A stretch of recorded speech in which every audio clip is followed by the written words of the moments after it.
Right, Clive? Asterix. We'd finished sending half the hideaway traipsing across the twins, has she? I swear, that girl'd do anything to put off visiting her old dad's grave. No excuses now, though, eh? Not quite. She said there was one final thing she had to take care of.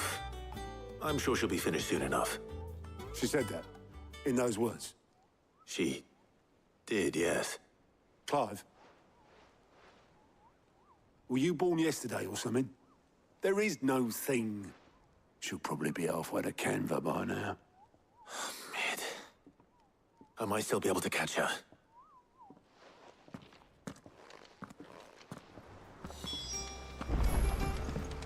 Mid told me she was building a ship. Is that the thing Tomes helped? Obolus, have you seen Mid? Yep. In a boat, going that way. Then I'm too late. You in a hurry and all, are you? Oh, I offered to take her across, but she wouldn't wait. Just paid for a dinghy and rowed off. Oars going like the clappers. Got some life in her, ain't she? But anyway, I was on my way up to see you, as it happens. Got a letter for you. Urgent, by the sound of it. One of your uncle's men said I was to hand it to you in person, post-bleeding haste. And you're here now. Thank you, Obolus. Don't mention it. What tidings, Uncle?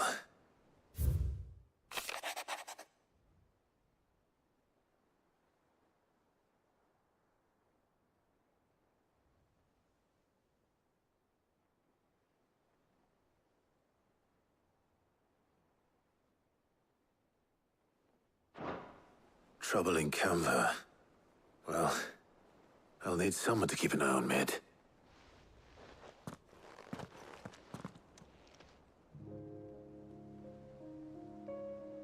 So what? Mid got us to do all the dirty work and then just sailed off into the sunset?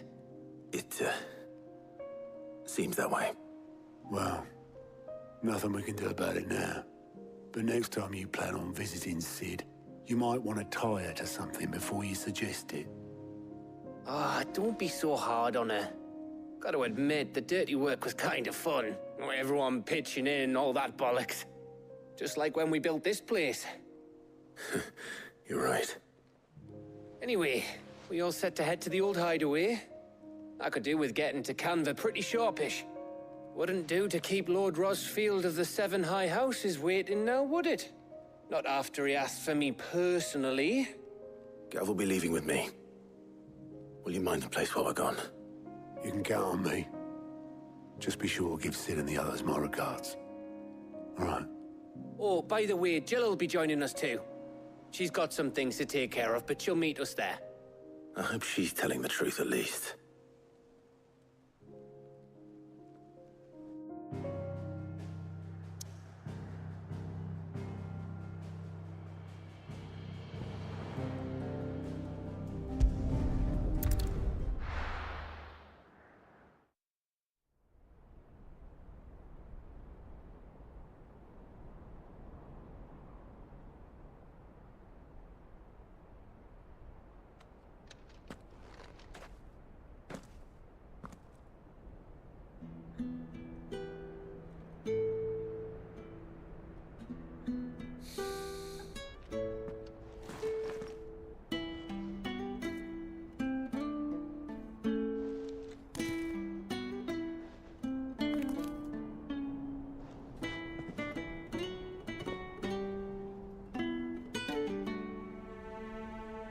Well, Sid, I remember what you told me. But if no one is listening to what you have to say, you may as well not say it.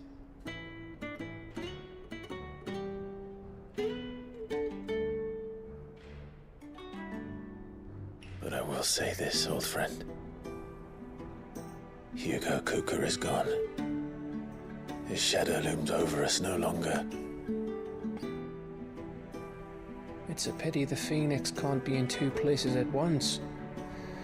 If he'd have been with us, Maybe he could have done something for the lost. Not even the Phoenix can bring people back from the dead. Life has a beginning and an end. So we must live while we have the chance. And not as slaves to the crystals, but as free men. May we join you?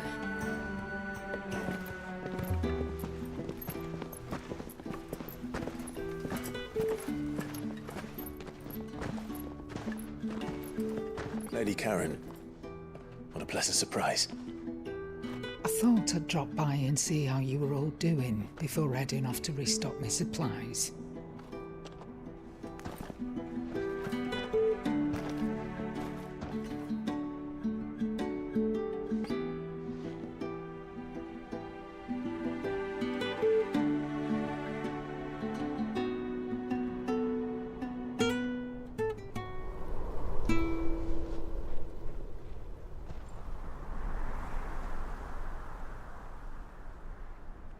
It wasn't the most scenic view back then, but it were never as bad as this. I know. The blight marches on. And soon, there'll be no escaping sights like these.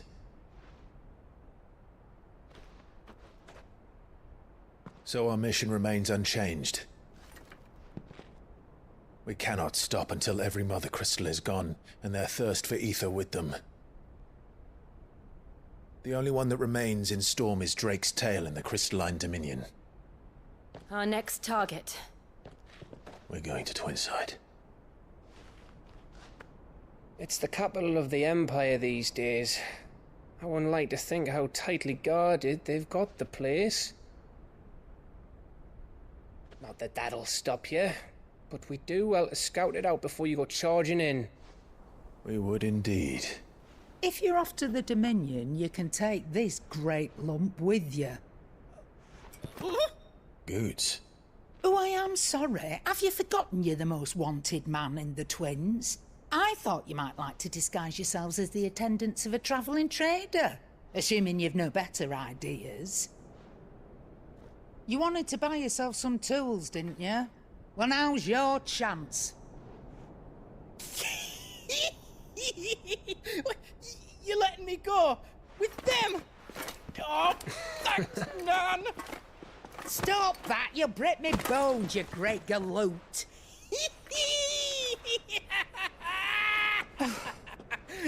There's a caravan that runs back and forth between the Dominion and the Bocklad markets. It's managed by the Merchants Guild. Just show them Goots' traders pass, and you'll be on your way. It'll be a damn sight less risky than footing it the length of the Crystal Road. That's for sure. Thank you, Karen. And glad to have you with us, Goots. Okay then. I'll get me things, and I'll meet yous there. See yous down in Bocklad!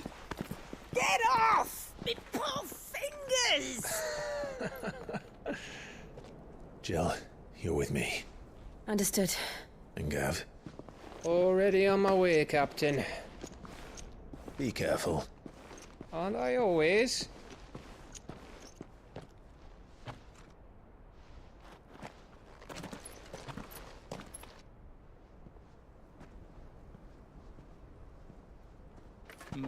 Do you see that, Sid?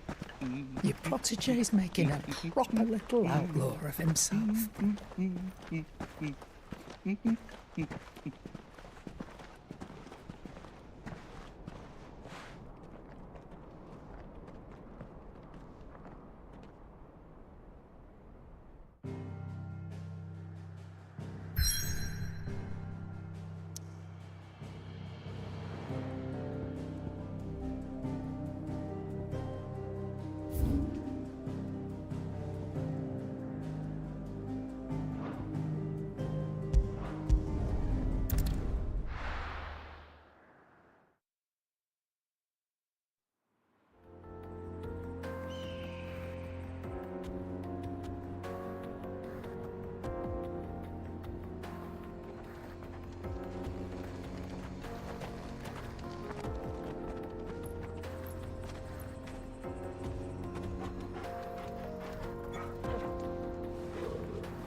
How are you feeling?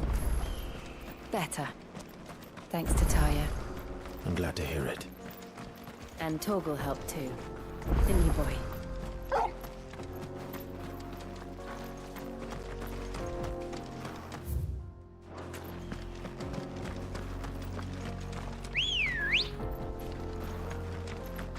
Good girl.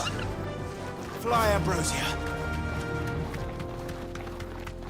This used to be a trade route for merchants crossing the Scars, till the Republic laid a new road wide enough to let wagons pass, and all official traffic moved there. Leaving this one for those living outside the law. Indeed.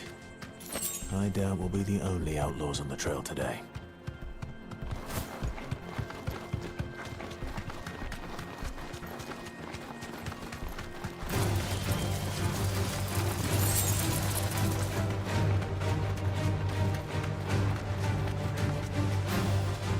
You deserve a rest.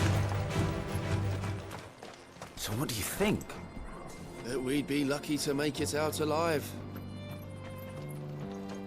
Really? It's as bad as that? Oh, aye. There's trouble up ahead. And too much of it for us to handle. I take it there's danger on the road. Oh, what about this fearsome-looking fellow? You think he'd be equal to the task? Oh, no doubt. Assuming he's willing to hear us out. Well met, friend.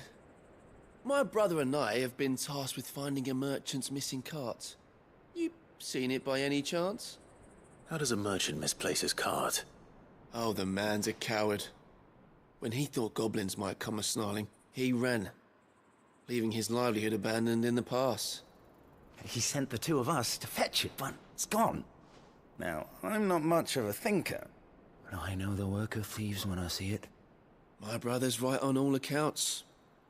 And by my estimation, the bastards are lying in wait just down the road. We may have seen our share of action, true, but we've not got the skill in arms to boldly brave an ambush. You, however, have the look of a man who needn't fear a band of backwater ruffians. What do you say? Will you help us out? Chances are they'll come for you either way. But if you promise to lend us a hand, at least you'll pocket a reward for your troubles. Well, if I'm going to have to deal with them anyway. You've clearly got a fine head on those broad shoulders. We're lucky you came along.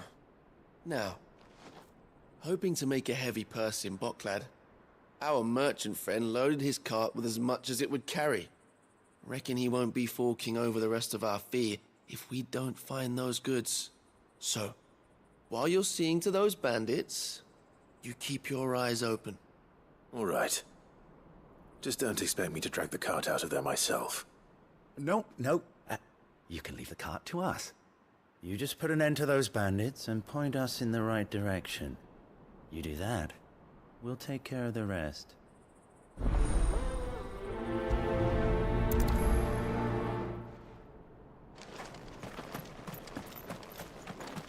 I'm not sure I trust those two. But if there are bandits lying in wait, I should probably take care of them. Look lively, you lot. We've got guests. These must be our bandits. And if you...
That's them dealt with. Now, where's that cart?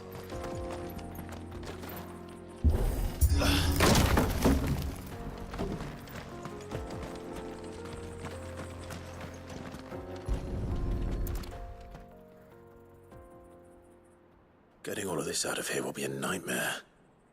Seems we've found ourselves the right man for the job, wouldn't you say? Found the cart and didn't leave a single bastard breathing.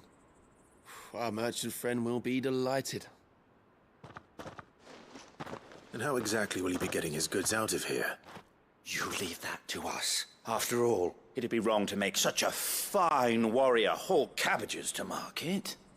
You've done your part. And that's all you need to worry about. Here.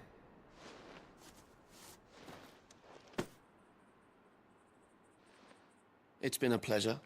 Now piss off. There's no need to be so rude, brother. What if we want his help again next time?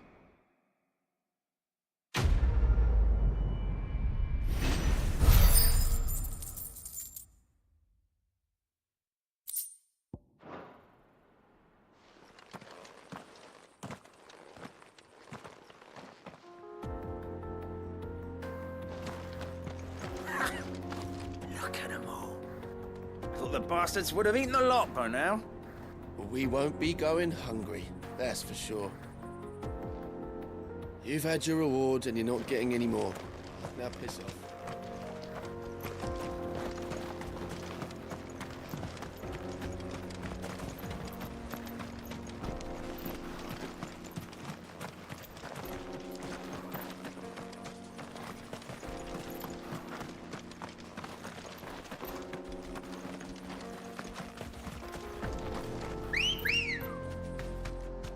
Come on.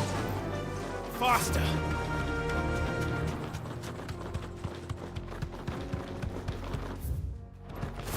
I see the Dalnecs lag behind Rosaria when it comes to bridge building. The fallen ruin should hold, at least.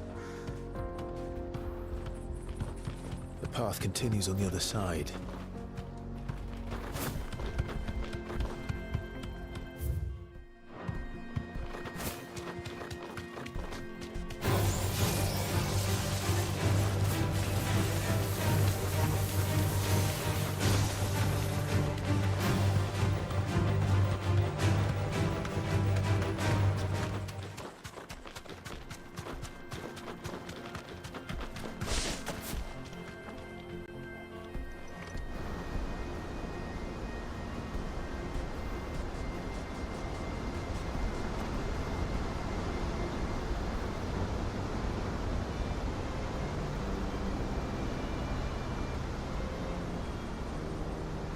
So this is Zemeckis.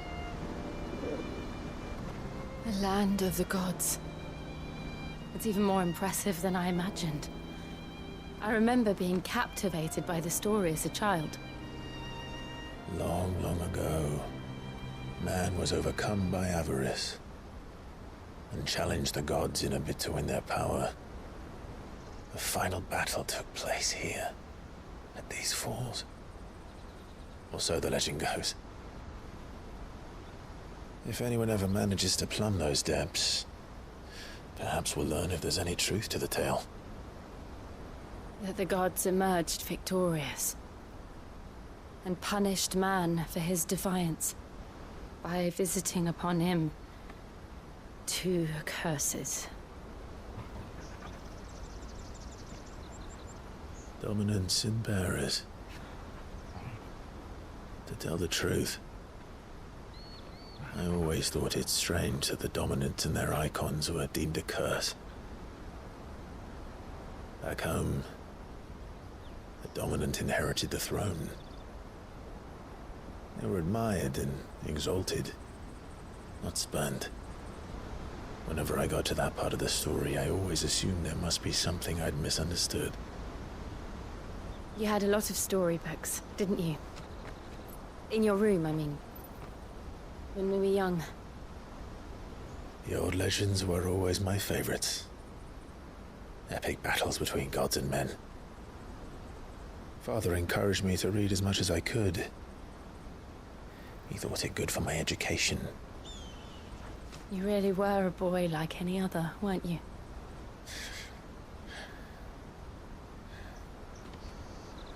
Just look at this place. It's enough to make you believe the legends are true. I know.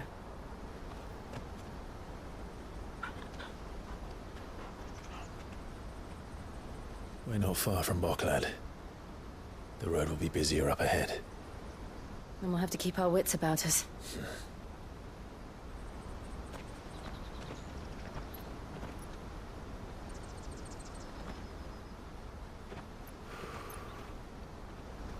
Clive? Something wrong? Nothing. It's nothing.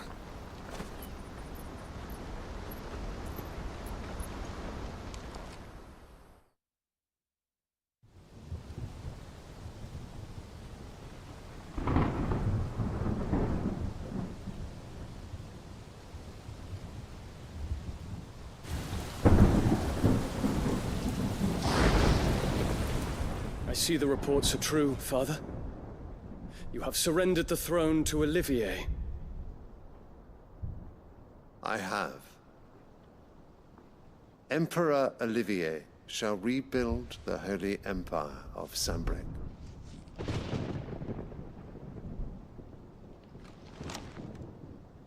How is he to rule an empire? He is but a boy. I shall advise him until he comes of age. Father, please. Or for as long as I am able. The empire we seek to build needs young blood to rule it, and I can think of none better suited to the task.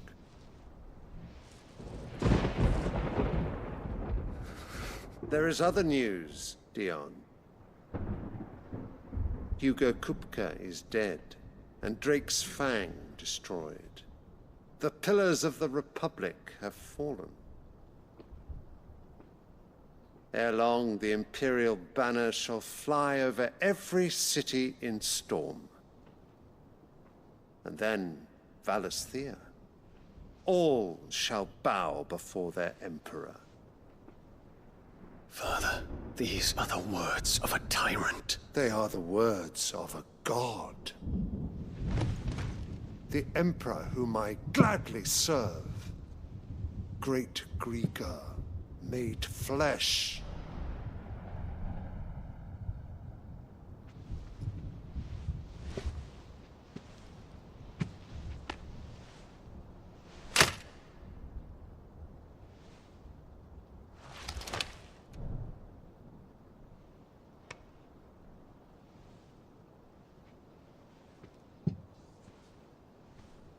Return to your camp, Dion, and ready your forces.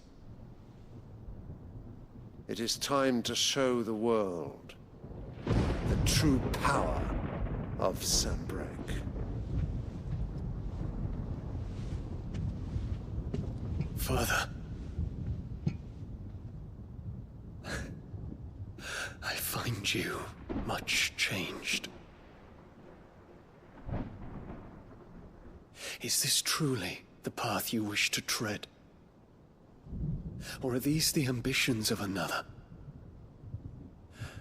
Of Ultima, perhaps?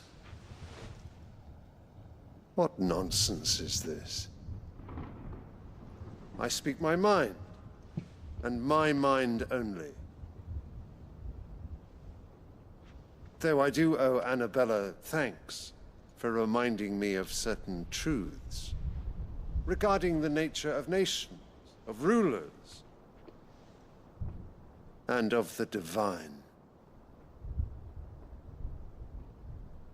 You would trust the words of this traitress? She betrayed her country. She slew her husband.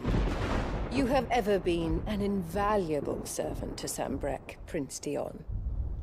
I trust you will continue to serve your Emperor in the wars to come. The canker! Silence! Insolent wretch! You will bend the knee. All else is heresy. Sire, Forgive me. This audience is over. Come, your radiance. The Rowena Syndicate awaits your pleasure. Oh, not another meeting with silly old men. They're so boring. I'm hungry, Father. Can't we have luncheon instead?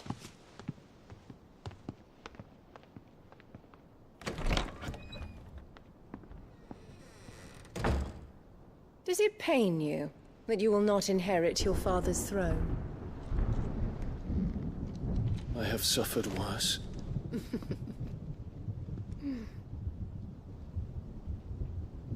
Count your blessings, Dion.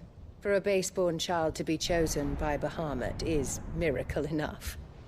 You have risen high on his wings, but you shall rise no higher, lest your impure blood stain the throne. What do you know of my blood?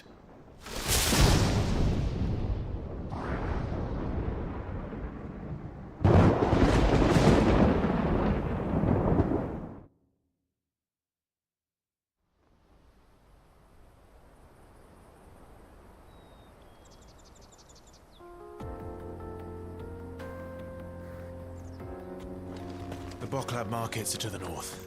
We just need to hug the coast.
Infiltrating the Dominion won't be easy with the Imperials on high alert.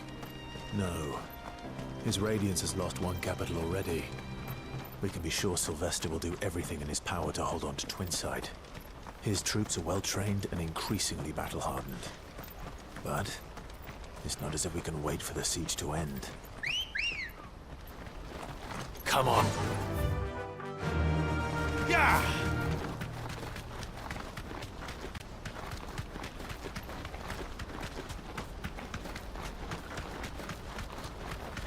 More refugees.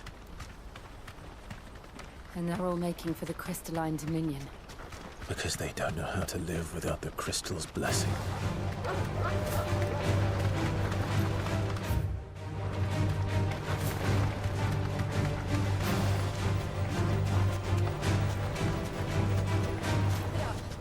I can walk from here. There are no crystals here. This is where we're supposed to meet Goots, isn't it? That's right. He said he'd wait for us here after replenishing his supplies. I dare say he'll have finished by now.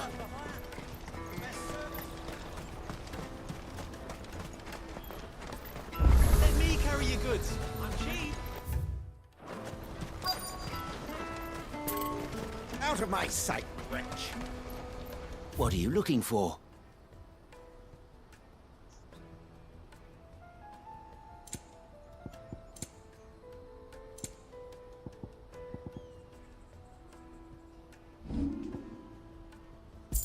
Farewell.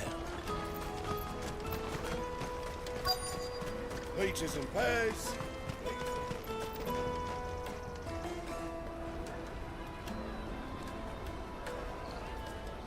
Wonders from across the water. Come one, come all. Feast your eyes. Good sir, can I interest you in...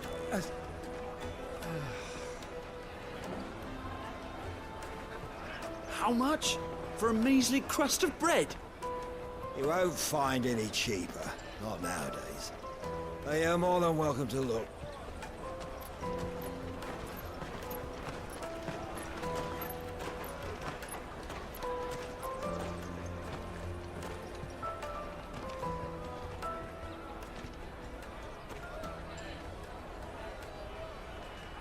The Empire's unlawful and illegitimate occupation of the crystalline dominion is still in effect. Only those whose business in Twinside has been officially approved by the Republican Army will be permitted to cross the border. All who seek entry are to form a line and ready their documents for inspection. Looks like we aren't the only ones who are eager to leave. And they're checking everyone. Can't you make an Not for the likes of you. We won't get through without that pass. Let's go and find Good, shall we?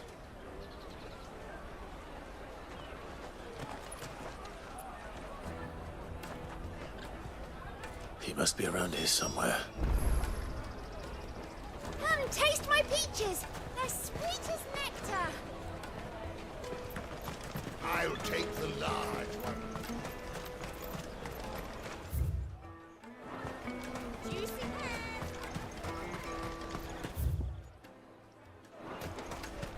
You won't find anything of this quality in Twinside. You should come with me to the Dominion. Life will be different there.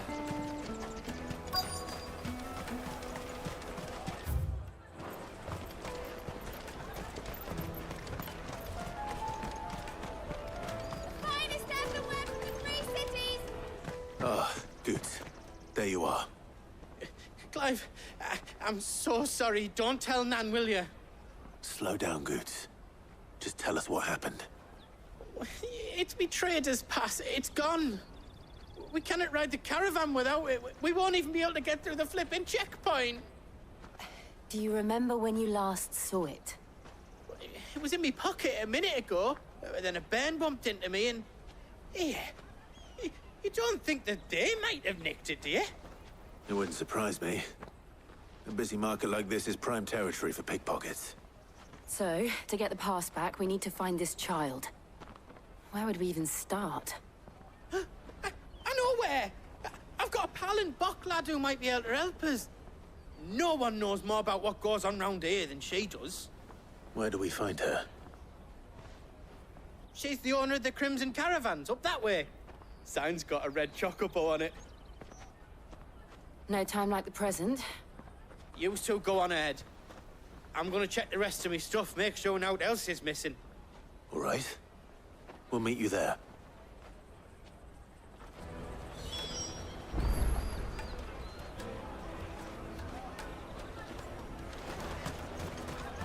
Let's keep an eye out for this red chocobo, then. And the other on our purses. Next to the checkpoint.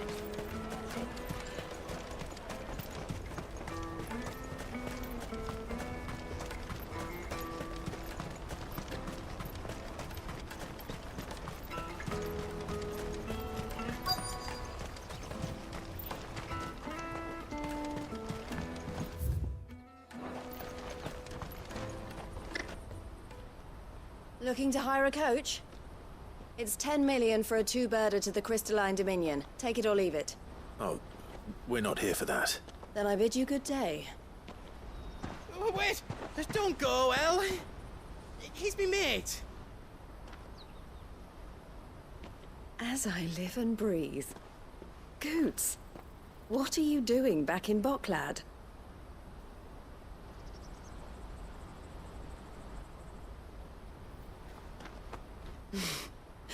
I gather Lady Karen didn't send you.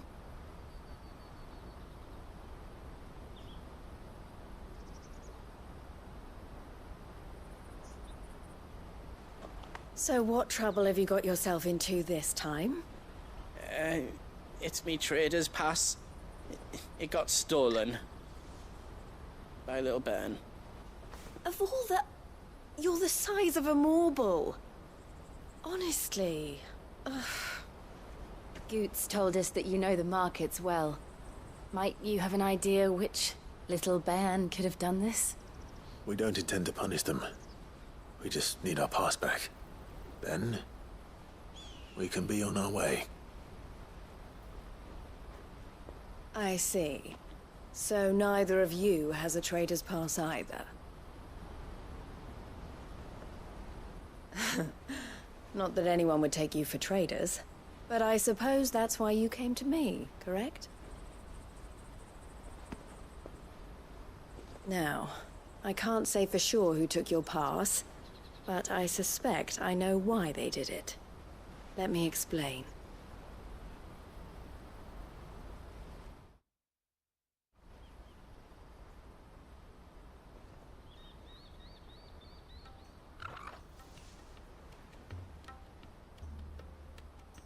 Ever since the Fist marched on the Dominion, the Republic has been clamping down on any commerce that might aid the Empire more than it does us. Which means traders' passes have gone from being merely a way of easing one's progress to being essential if one wishes to cross the border at all. And with demand outstripping supply, they've become a precious commodity, leading some to seek to acquire them by less than legitimate means. So the children are stealing passes to sell on the black market? Yes, and no. Passes are inscribed with the names of their owners, and yet none of the victims' names have appeared on the register of those passing through the checkpoint.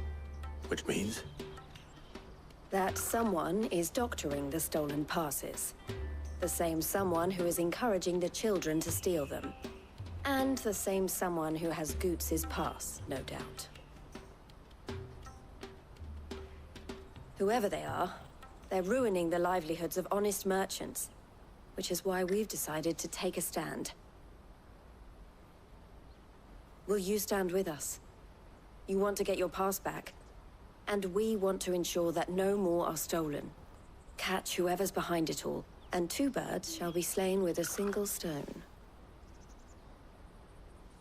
Is there any other way of getting to the Crystalline Dominion, Goots? They won't let you in if you're not with the caravan. It's that, I don't know, try swimming across the strait.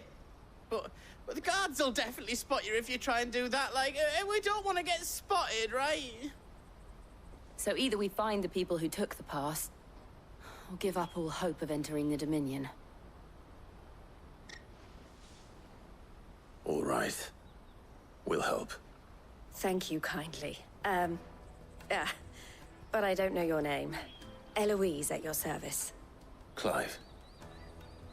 A pleasure doing business with you, Clive.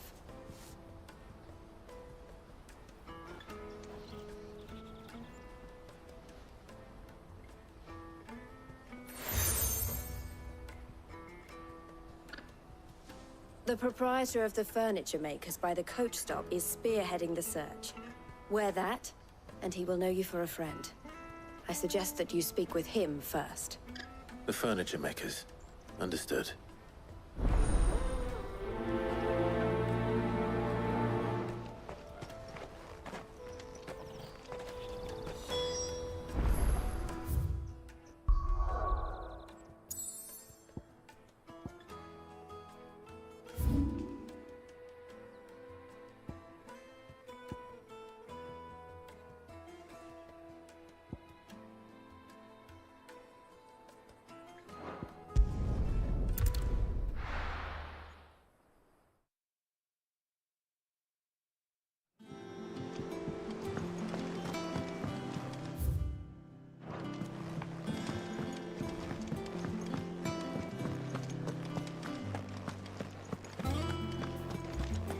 Crack the crystal too.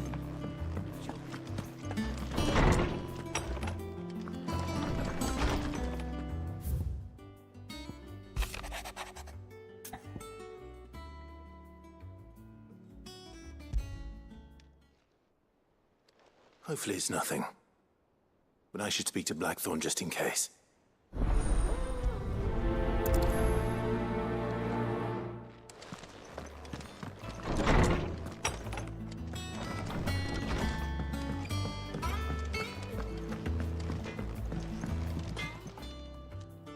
Blackthorn, do you have a moment?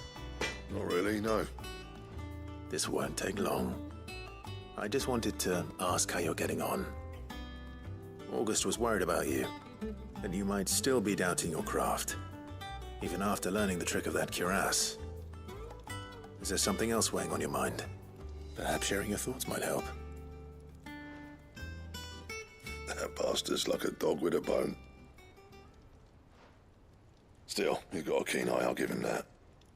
He's just, well, Karen showed me something. Something I've never seen before. And that was? A sword. An odd-looking thing with a single-edged blade. The metal itself wasn't anything to write home about, but fuck me. The edge on it. You could slice a man clean in two with a weapon like that, and he'd be halfway home before he even realised he'd been cut. So that's what's troubling you? Nah. Not troubling me exactly. More distracting. Can't stop thinking, how do you get an edge that sharp? It's driving me mad. And if you knew how to do it, we could arm the curse breakers with even better blades. That's about the size of it, yeah. I'll see what I can find out. Sharper swords are always welcome. And we can't have our master blacksmith being distracted. You're a soft touch, you know that. But I can't say I'm not grateful for it. Good luck, eh? Thank you. Let's see what Karen knows about this sword.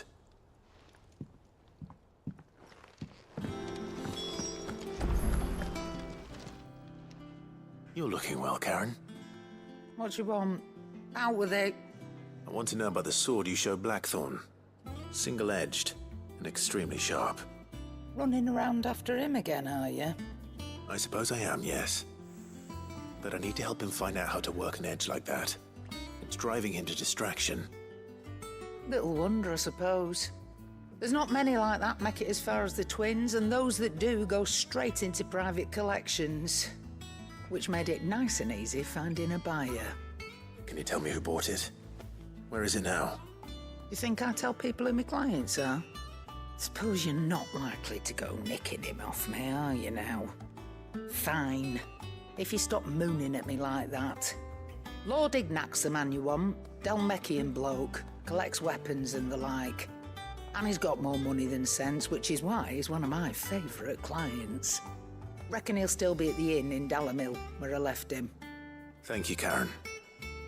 Oh, and he's a touch eccentric, if you take my meaning. I appreciate the warning.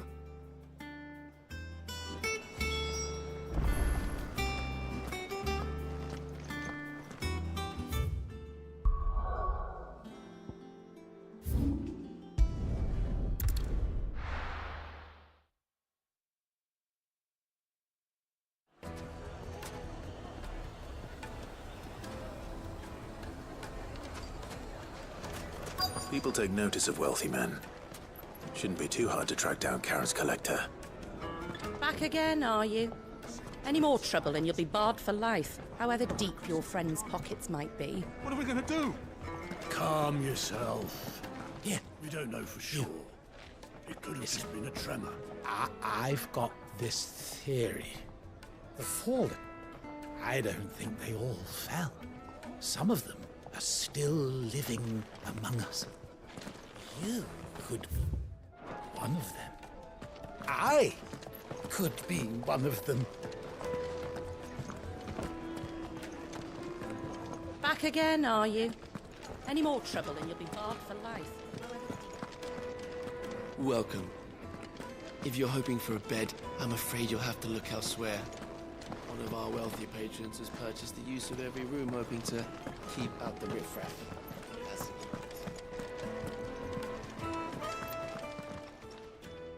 My reputation will be ruined! Ruined! Calm yourself, Lord Ignac, I beg of you, before you do yourself a mischief. Pardon the intrusion, but... Out! Get out! I paid for these rooms so I wouldn't be disturbed. Leave me be! Please, allow me to apologize. His lordship is going through a difficult time, and he's never been fond of guests arriving unannounced. Redeem! Get rid of the filthy oaf this instant! Very good, Lord Ignac. Would you mind stepping outside for a moment?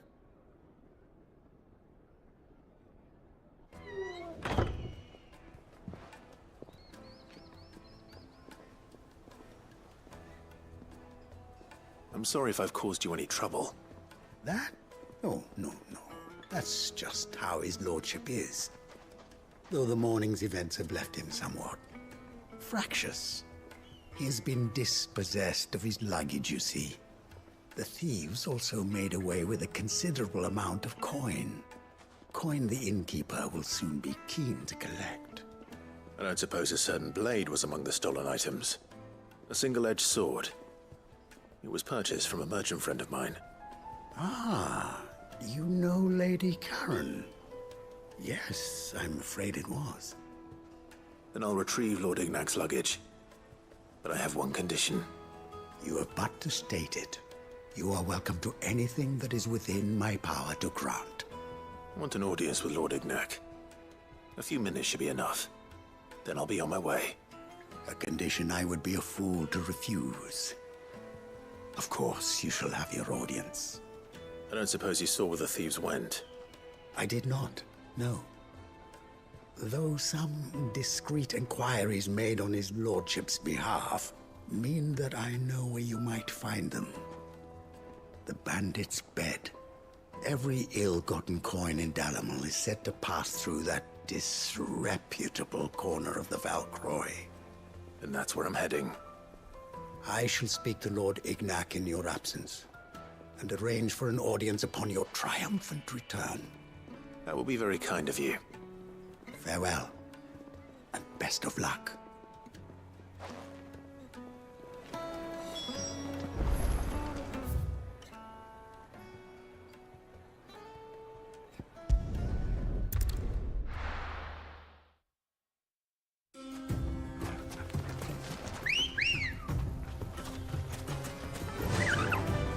Run like the wind.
Got company!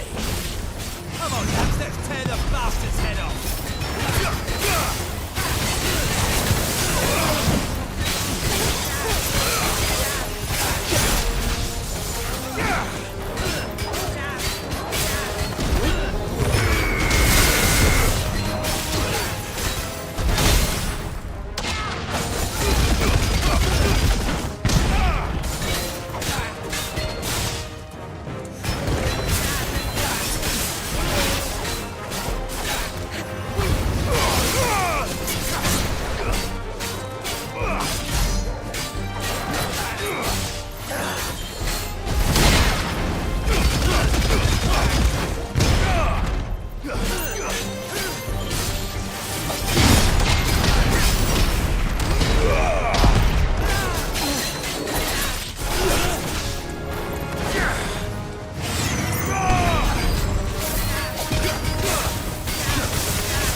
This must be Ignac's luggage. Nothing seems to be damaged. All right. Let's get it back to Dalamil.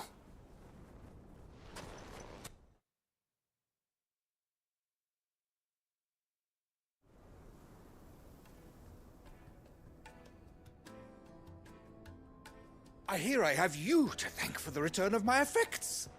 What shall I call you, my good man? Wyvern. Glad to make your acquaintance. A formidable name indeed. Well, Wyvern, I appear to be in your debt. Redeem here tells me you wished for an audience. Is that all? A few moments of your time should suffice, yes. You're a peculiar fellow, Wyvern. All right. Speak. Master Wyvern was wondering if you could tell him about a certain single-edged sword you recently acquired. Oh, a true work of art, that one. Karen drove me hard on the price, but I would have sold her Radim here to get my hands on that sword. It was made in the Outer Isles, far beyond the Twins, and is used exclusively by the practitioners of a unique school of swordsmanship. They believe no combat should ever exceed a single strike, and hone their blades to such perfection that none ever does. Each sword is made for that one perfect stroke, and for that stroke only. They crack upon a second blow. There's a brutal sort of beauty to it, really. But how do they hone such an edge? Fine question. Why, they use a whetstone, of course. Whetstones, rather. A whole array of them, ranging from the coarse to the fine. 10,000 licks with the sharpening stone, then 10,000 more. But it is the final stone which lends the blade its legendary sharpness. A mineral quite foreign to this great realm of ours. And that is the key.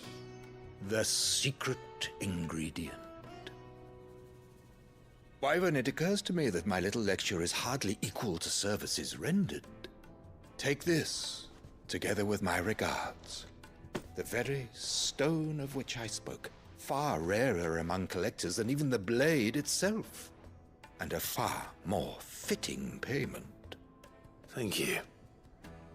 Pardon the intrusion, my lordship. However, it is long past time we prepared ourselves to depart. So it is. I am locked in bitter competition with a rival collector of curiosities. I am one step ahead of the unscrupulous scoundrel, but he is hard at my heels. Are there many other collectors out there? Too many to count, but only one do I consider my nemesis. Lord Byron Rosfield, and is a perennial thorn in my side. I can imagine. Farewell, Wyvern. May our paths cross again.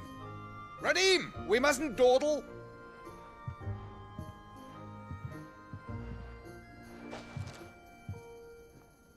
I think his lordship is rather taken with you, Master Wyvern.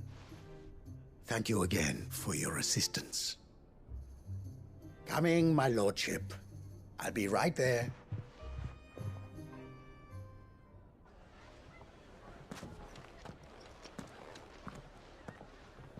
Trust Uncle Byron to find such an interesting rival. Now, let's see what Blackthorn makes of this whetstone, shall we?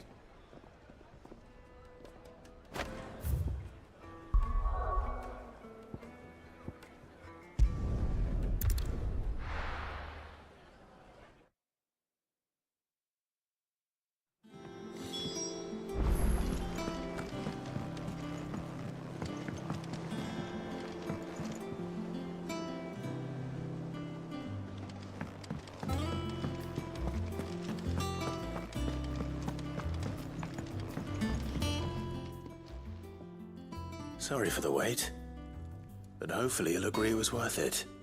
You learned something about that sword, then? I did better than that.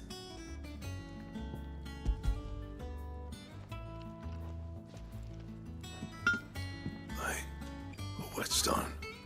Yes. But not one you'll find anywhere in Valisthea.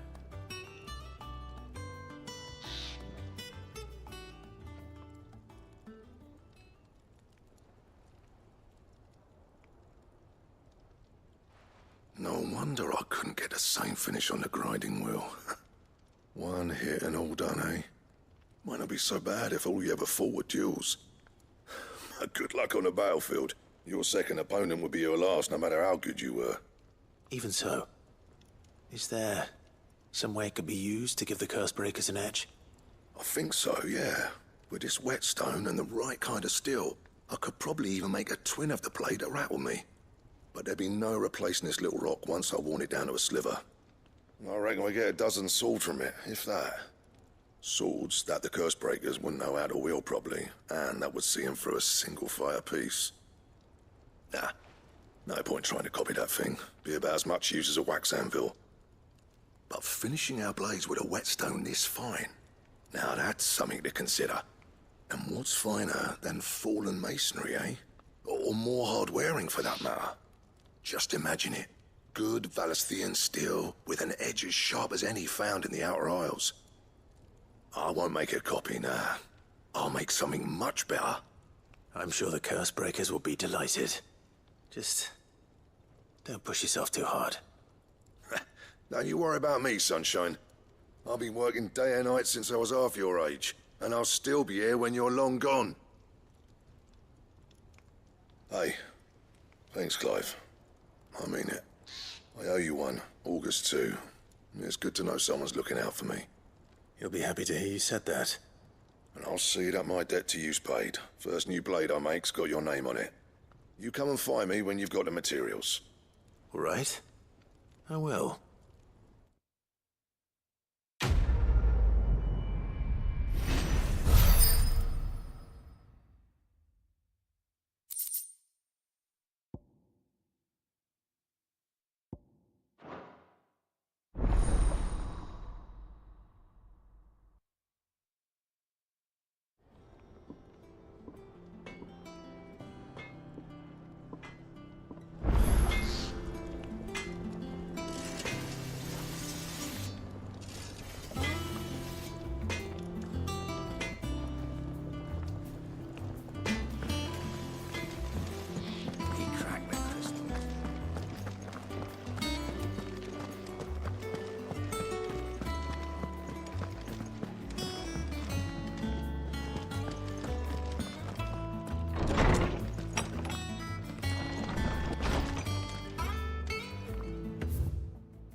Back, are ya? What's that for you, dear?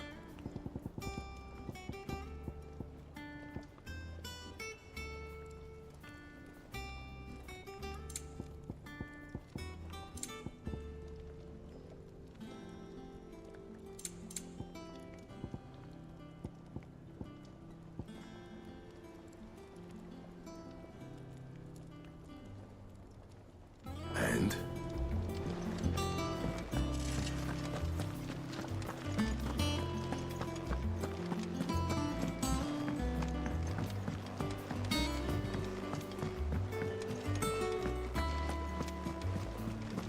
Is that the thing Tomes helped to build? Mid told me she was building a ship.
Ready, go?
Enough of you, are there?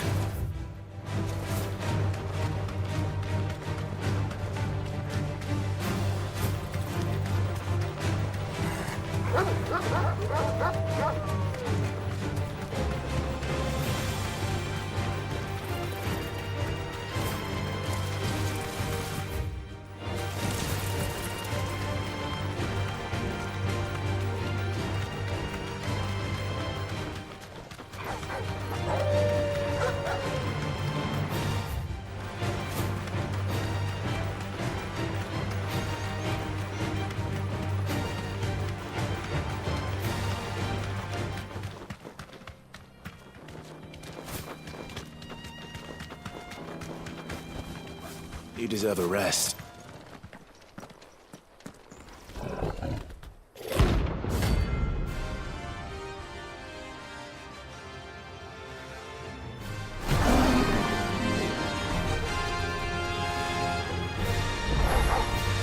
Playtime for the pack, is it?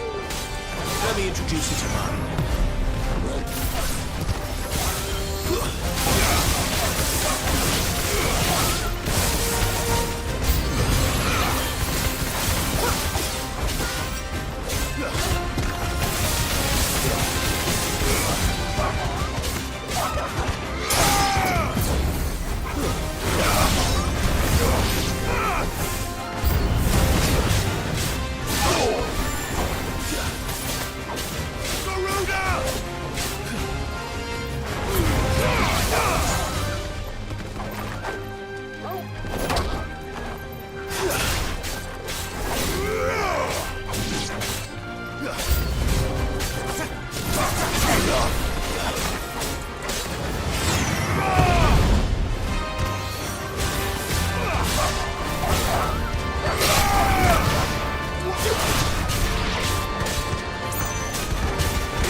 And then there was one.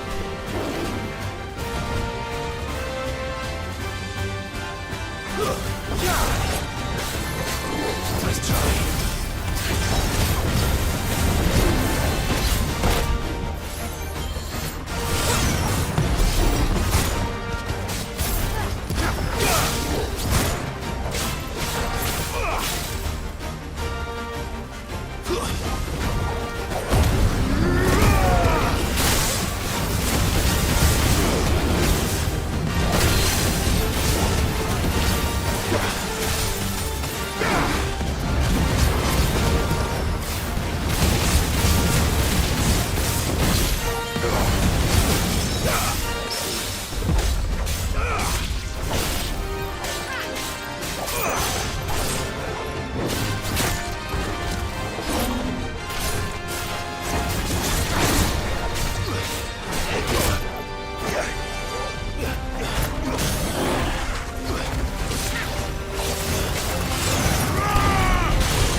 That wasn't too bad, was it, Torgal?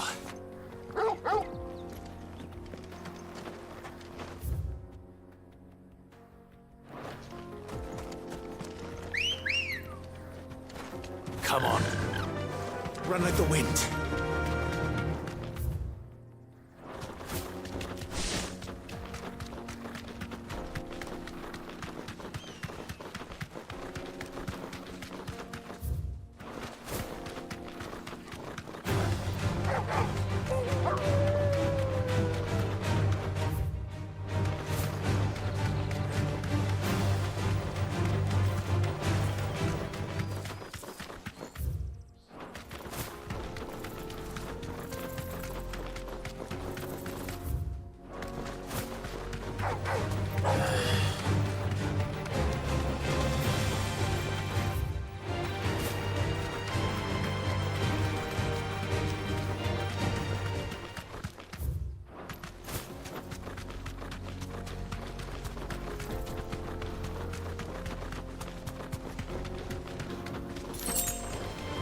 This might take...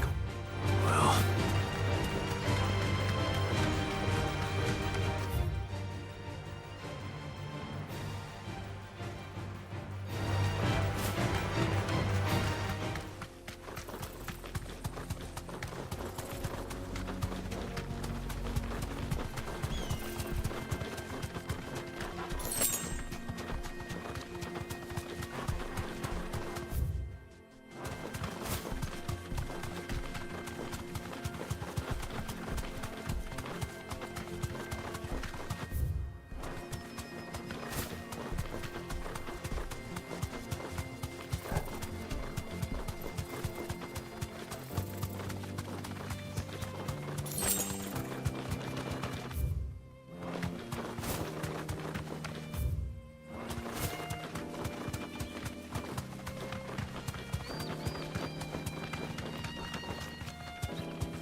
Thanks, Gal.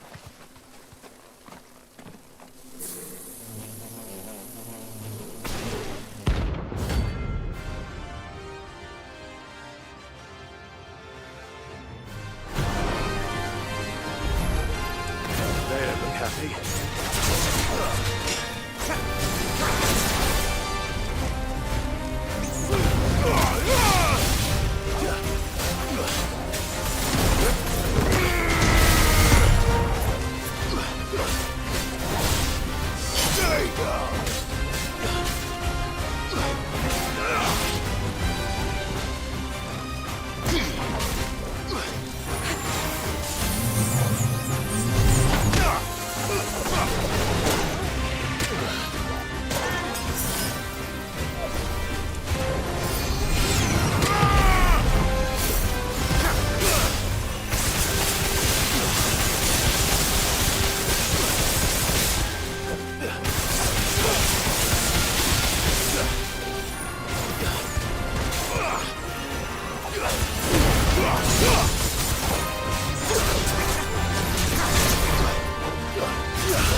Peace at last.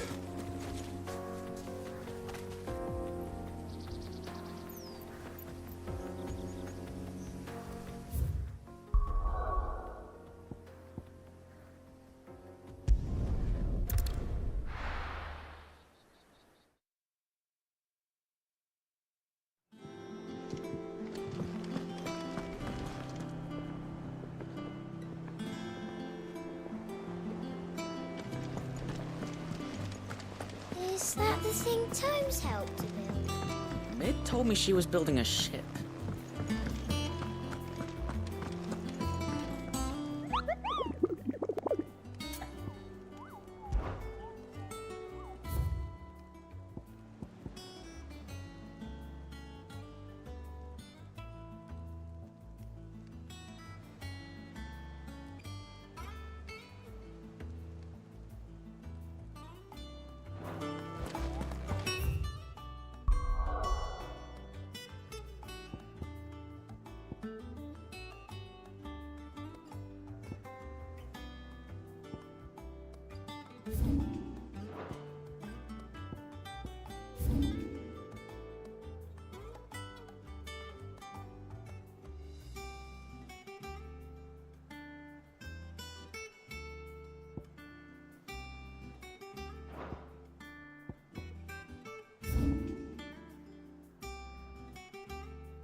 Let's go.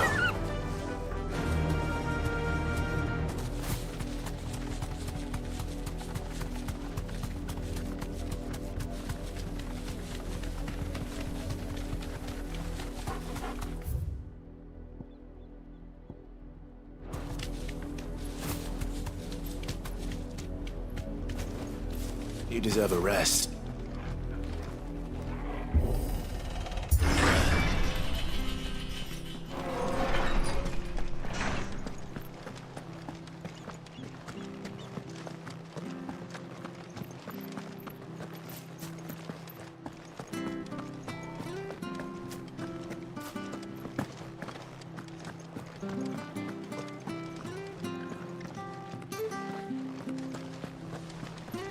What survivors Brother Wade found in Rosalith were brought here.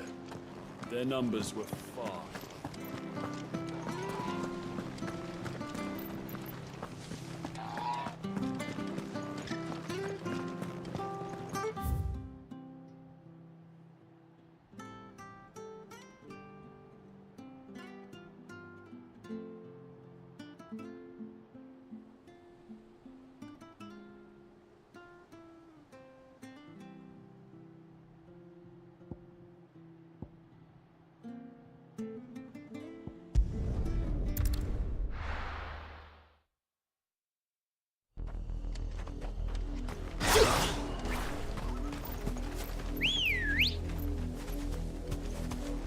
Ready, go?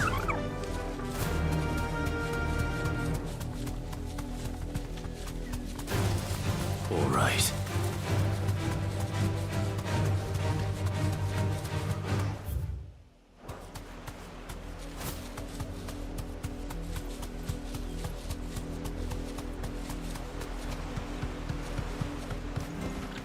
No need to ride from here.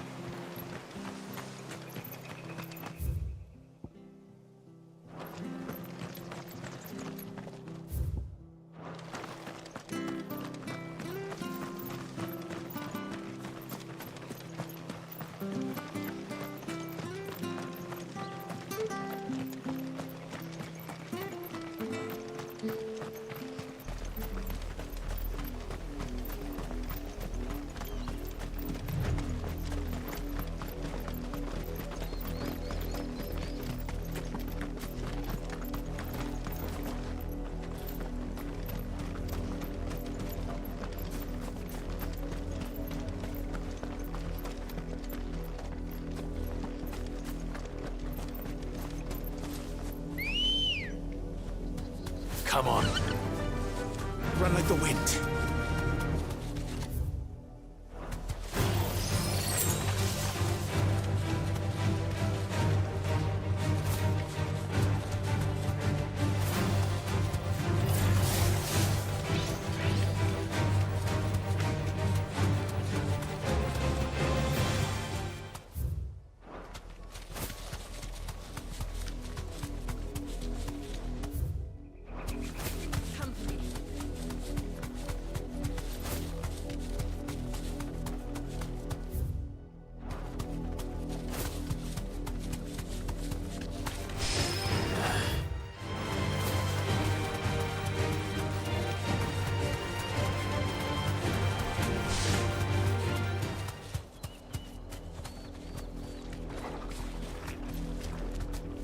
Straight home now.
Ready, go? Yeah!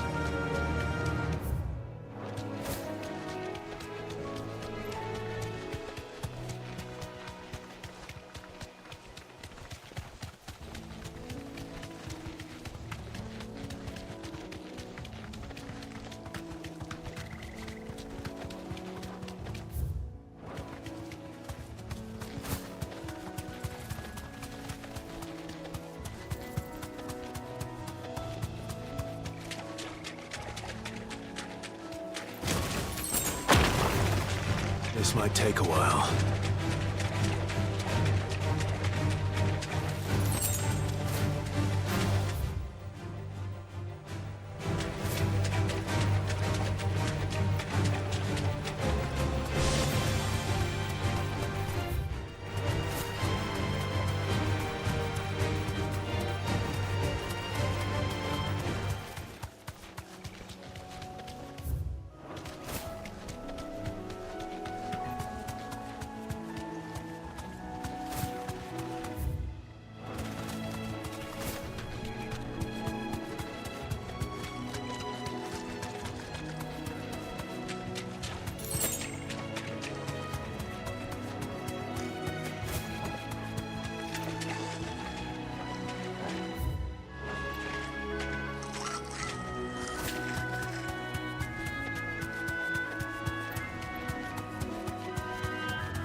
No mistakes.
Ambrosia won't help me here.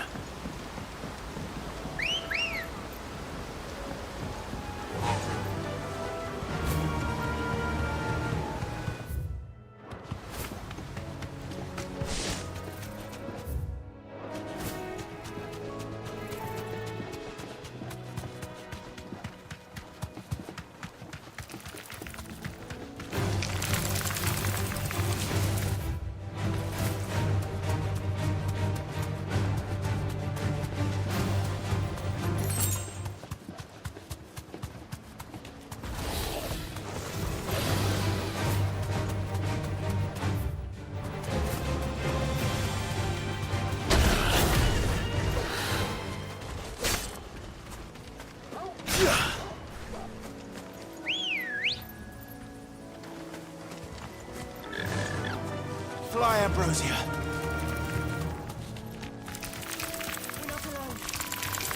Don't get surrounded.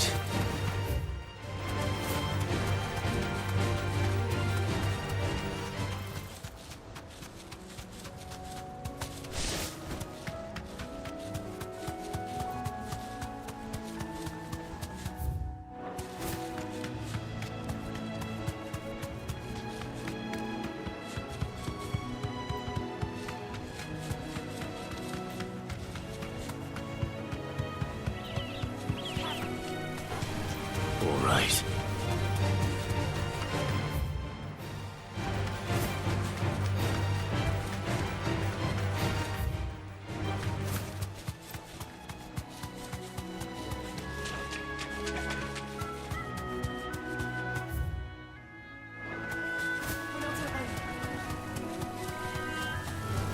Time to fight.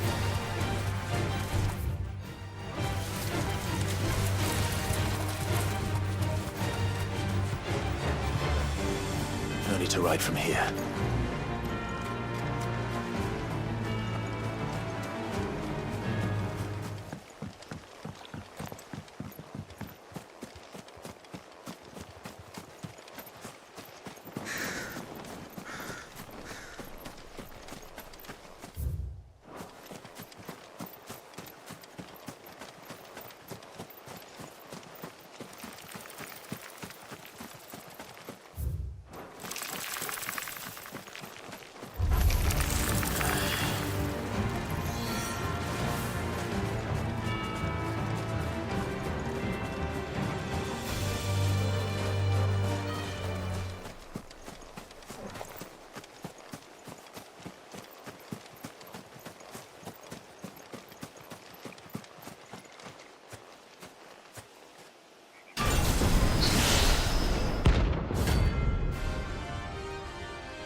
Seems this one has a little more life left in it. All right then.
this one has a little more life left in it. All right then.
Seems this one has a little more life left in it. All right then.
Well, it seems this one has a little more life left in it. All right, then.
Seems this one has a little more life left in it.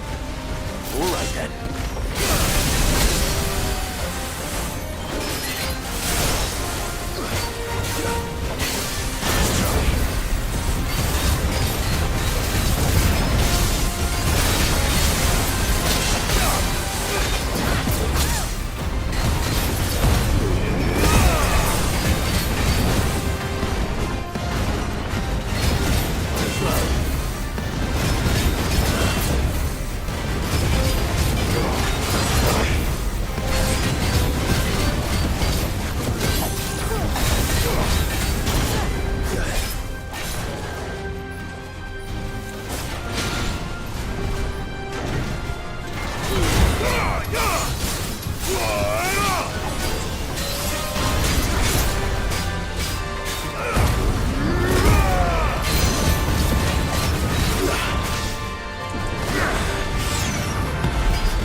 Seems this one has a little more life left in it.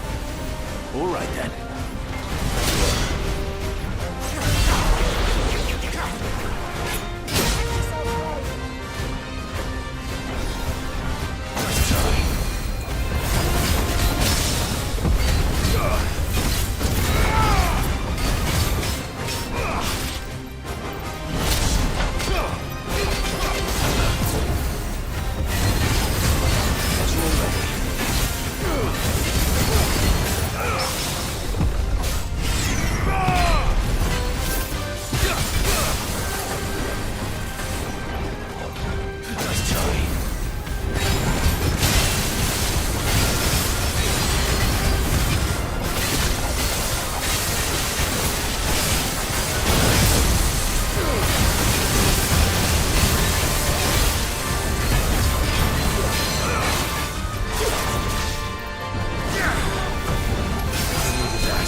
Seems this one has a little more life left in it.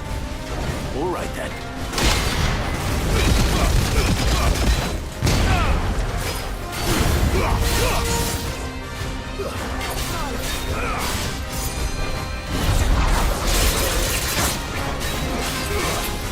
Nice try.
this one has a little more life left in it.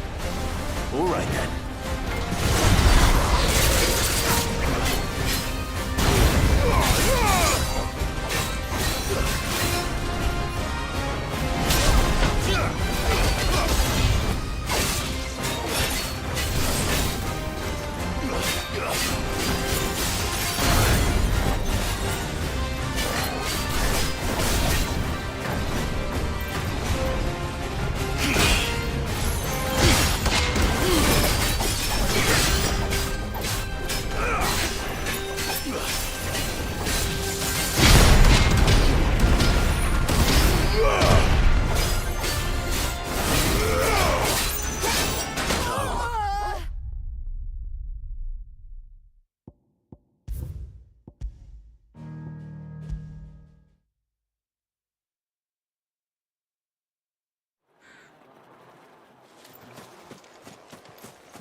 Seems this one has a little more life left in it.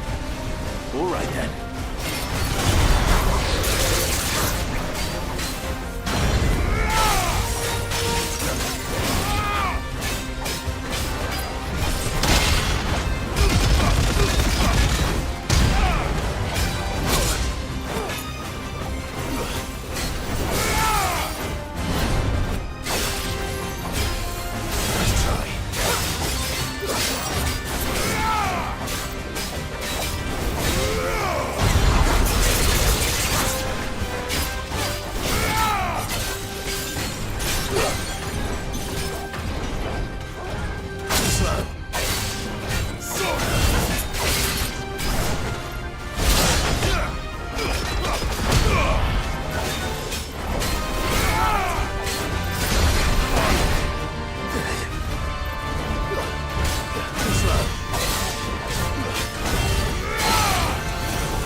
Seems this one has a little more life left in it. All right then.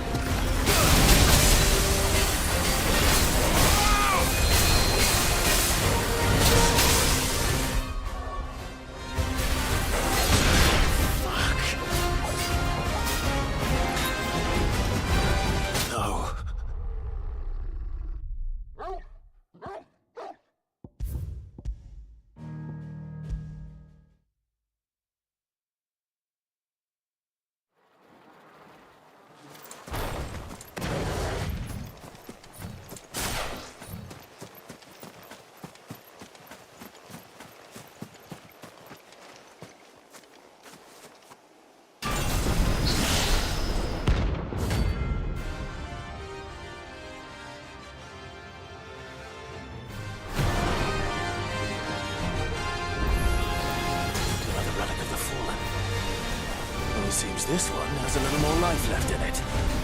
All right then.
Seems this one has a little more life left in it. All right then.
Seems this one has a little more life left in it.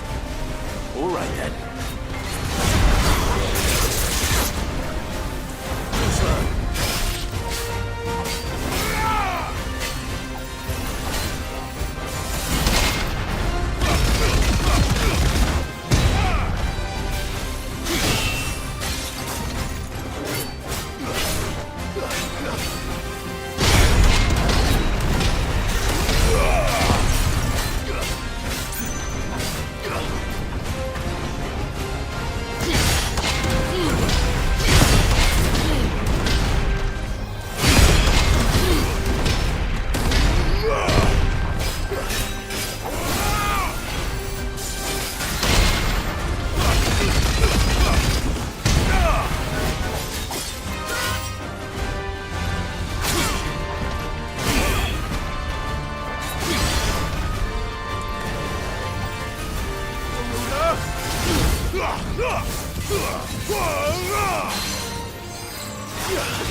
Back to sleep with you.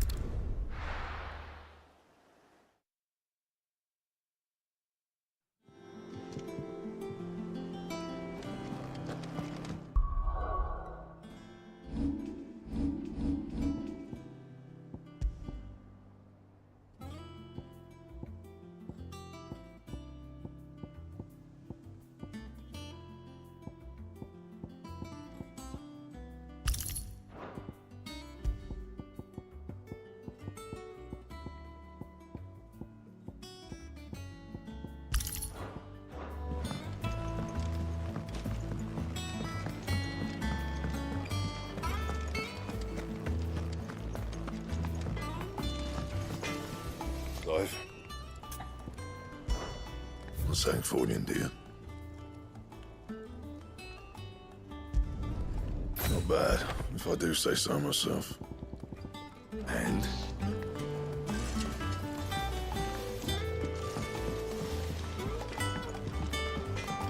He cracked the crystal too? You're joking.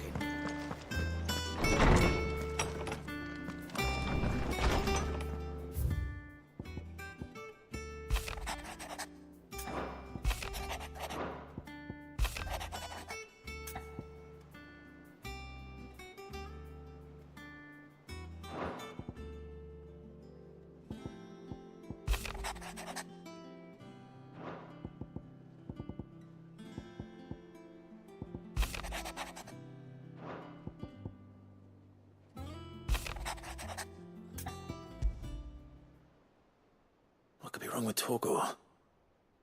He seemed well enough when I last saw him.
No harder than usual.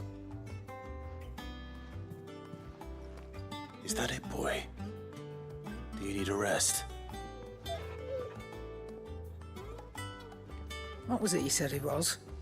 A frost wolf? That's what the lawsman seems to think. Then maybe this all has something to do with whatever it is that's woken inside him. I suppose things have been different since Rosalith. Perhaps Hippocrates knows something. Instead of everything, you mean? Perhaps.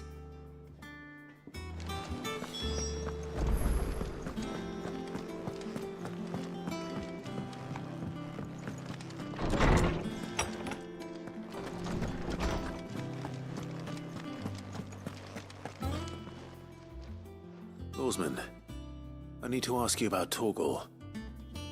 Something's not right with him. He isn't ill, is he? I don't think so. But according to Lady Karen, he seems to have lost his appetite, which is certainly a new development.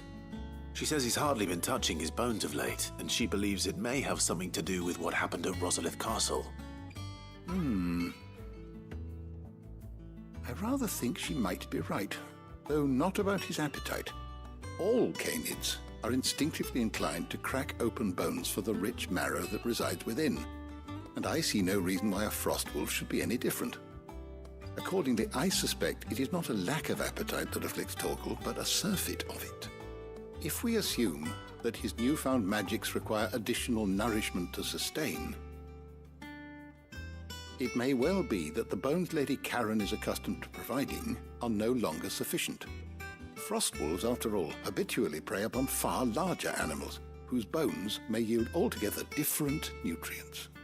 As to where one might find a suitable substitute, some antelopes that graze the meadows of eastern Rosaria have been known to grow to a size more than double that of their lesser cousins. I don't recall ever seeing any that large. And little wonder. The oldest and largest such creatures rarely leave the safety of the highlands for fear of predators. The last elder antelope sighting I recall hearing about took place near Cressida, and that was long before the village was abandoned. Even so, it seems like a good place to start. Good hunting, Clive.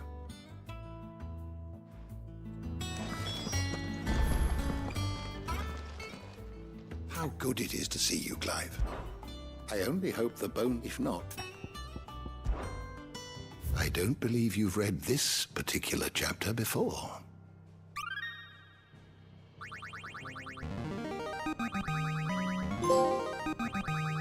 There is a rather fascinating excerpt I've been meaning to show you. What subject shall we consider today?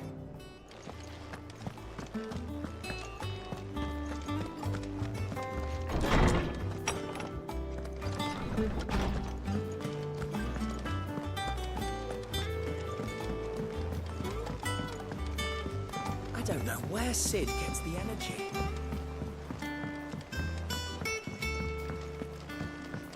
Mid told me she was building a ship.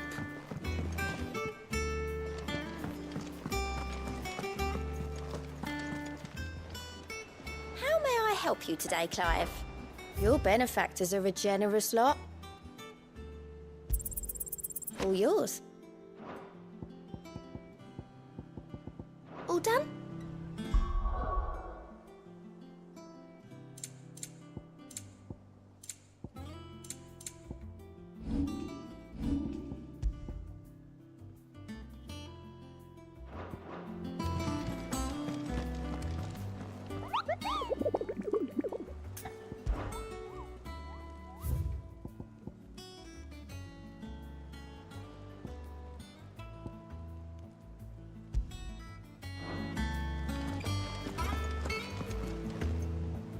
Clive, did you get my letter?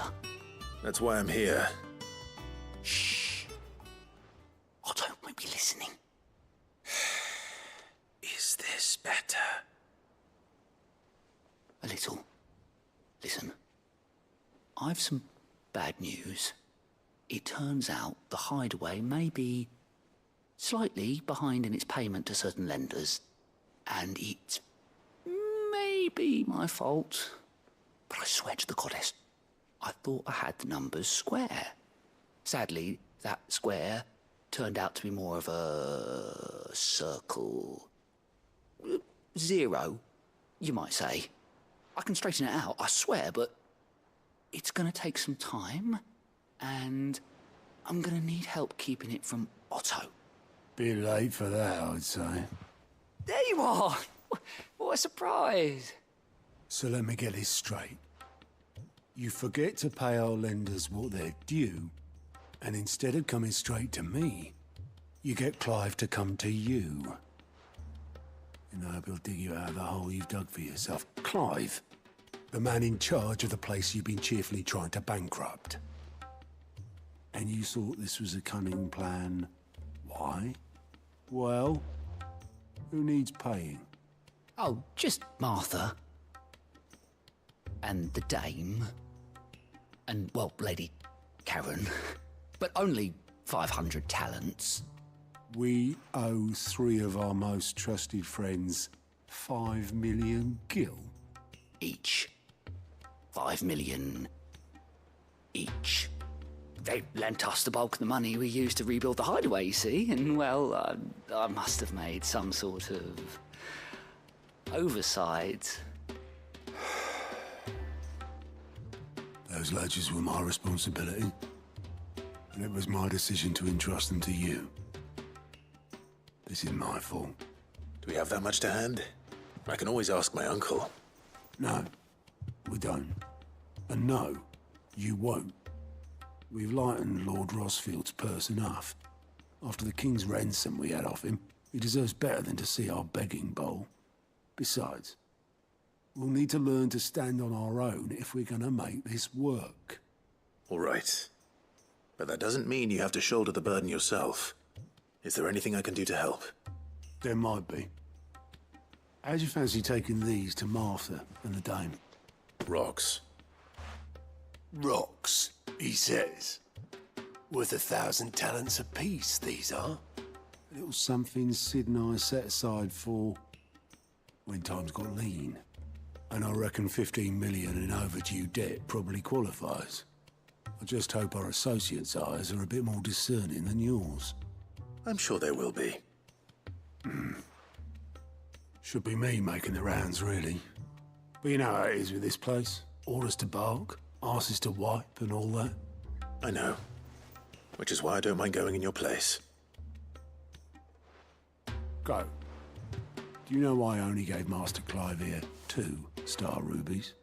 Because you'd rather Lady Karen killed me. Because I'd rather Lady Karen killed you. Yes. Well, I suppose this is goodbye then. Don't worry. I'm sure Karen will understand. Really? Do you think so?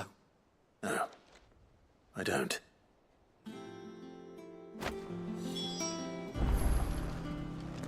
Goat means well, but when he ain't overseen, things can get overlooked.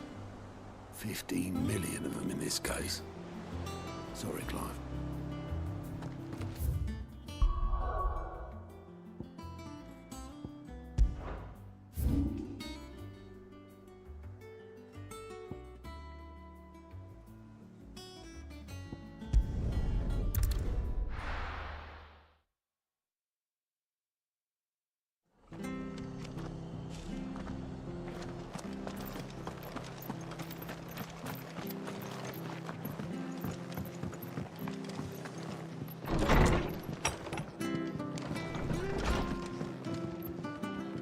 Clive, we weren't expecting you. I wasn't expecting to be here, but it seems we still owe you a considerable amount of coin for your help with our rebuilding efforts. And though I doubt it's what you were expecting, we were hoping you'd take this as payment.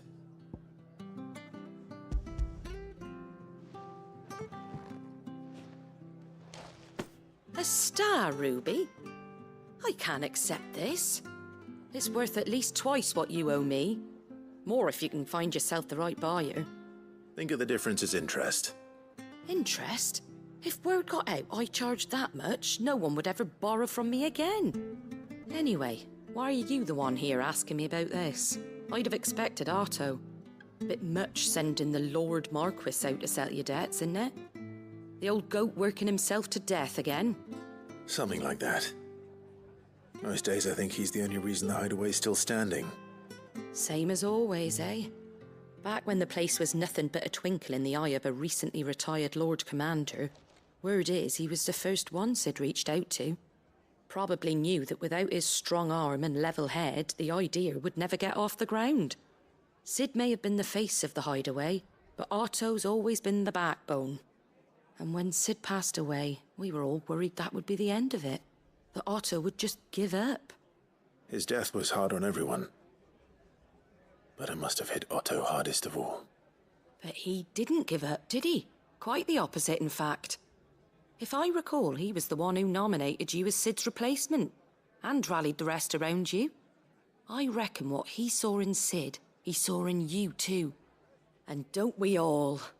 Doesn't hurt that you're half as stubborn and twice as handsome, neither. That, and you keep good company. I suppose I do.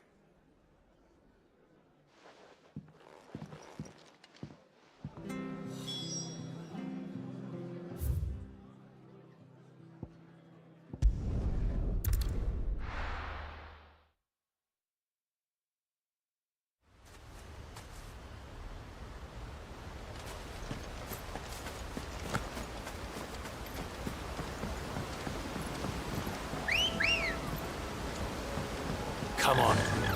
Fly, Ambrosia.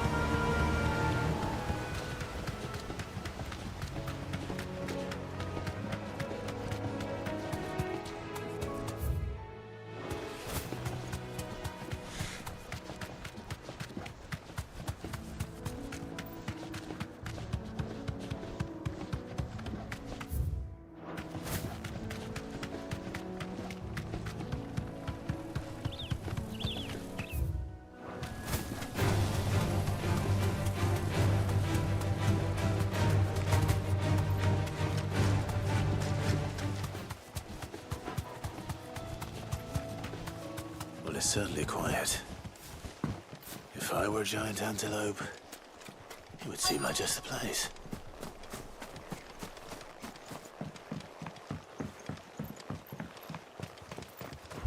I doubt we'll find one bigger than that. You hungry, Torgal?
Now,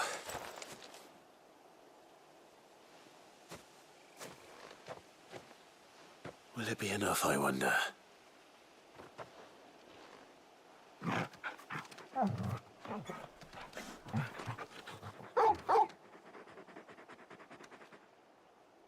I say that answers my question, which means we owe the lawsmen our thanks. You're just a big puppy, aren't you? A very big puppy.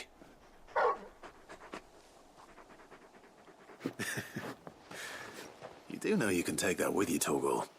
Lady Karen will be relieved to hear you've got your appetite back. Come on, boy.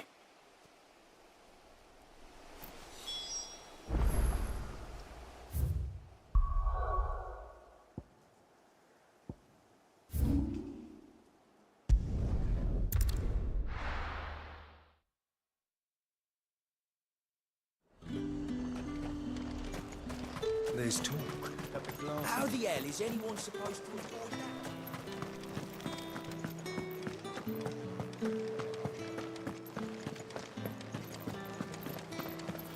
Did you hear? The gates to heaven. I want to see you again. What am I going to do without sweet water and oil of talc? Still no car. Milady, I come bearing gifts. Gifts? Whatever is the occasion.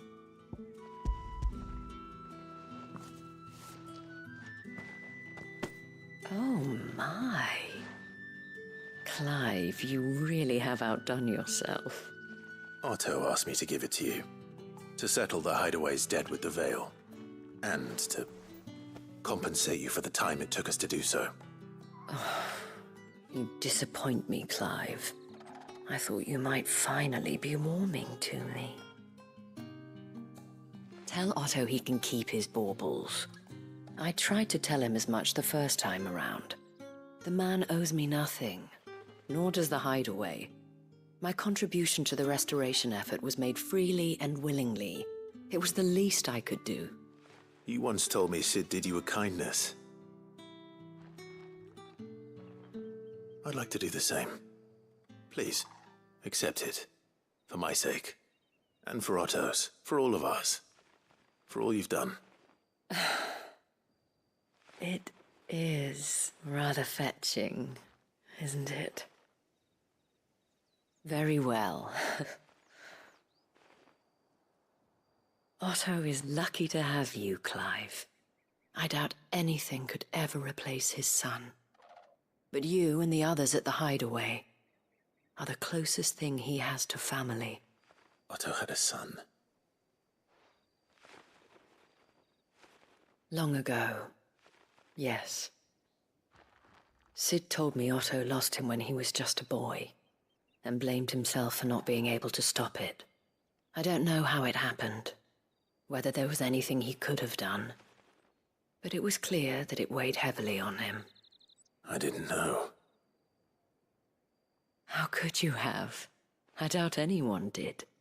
Besides Sid, I've never met a man more keen to bear his sorrows in stoic silence. An ill habit, given that both have always been surrounded by friends desperate to help them. I'm beginning to see that.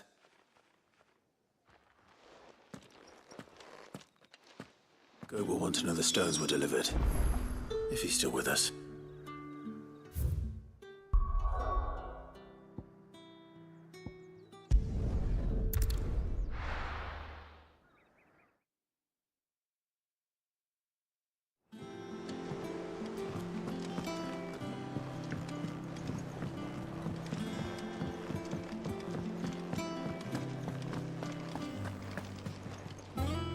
I noticed you and Torgal had gone off somewhere.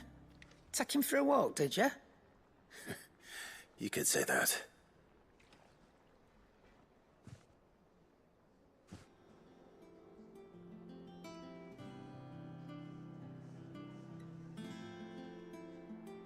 So, Molly's leftovers weren't good enough, eh? That'll teach me for treating you like you're still a pup. All right, no need to shout. Now we know what you're after, I can see about getting some in. Speaking of which, I brought one for later. Can I leave it with you?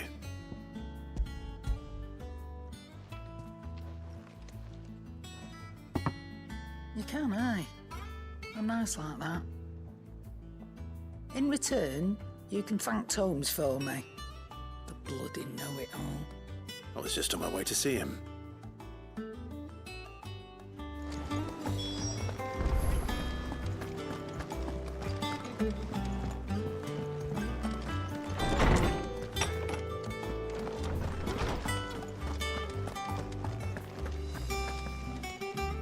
Ah, Clive.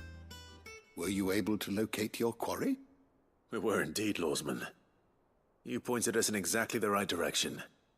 And Torgal's been a very happy hound ever since. Very good, very good.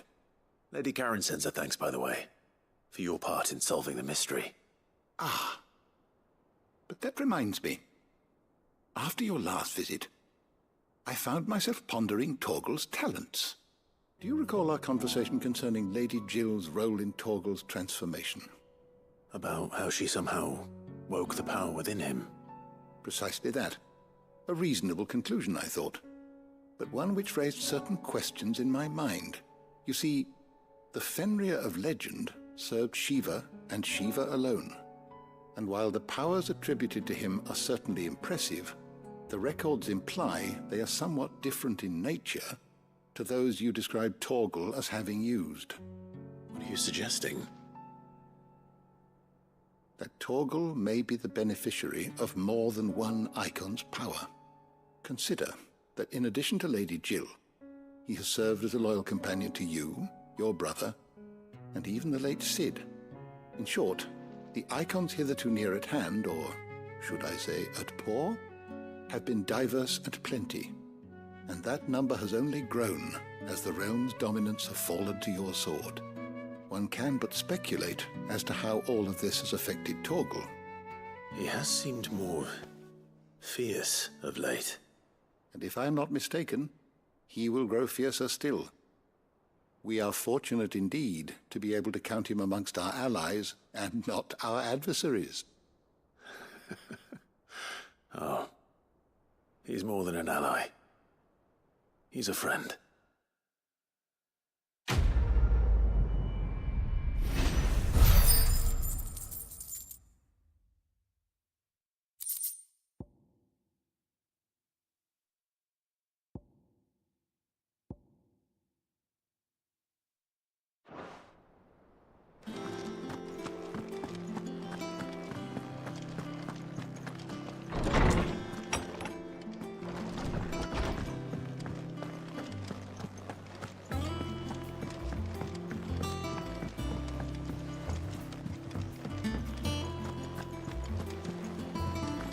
Is that the thing Tomes helped with? Mid told me she was building a ship.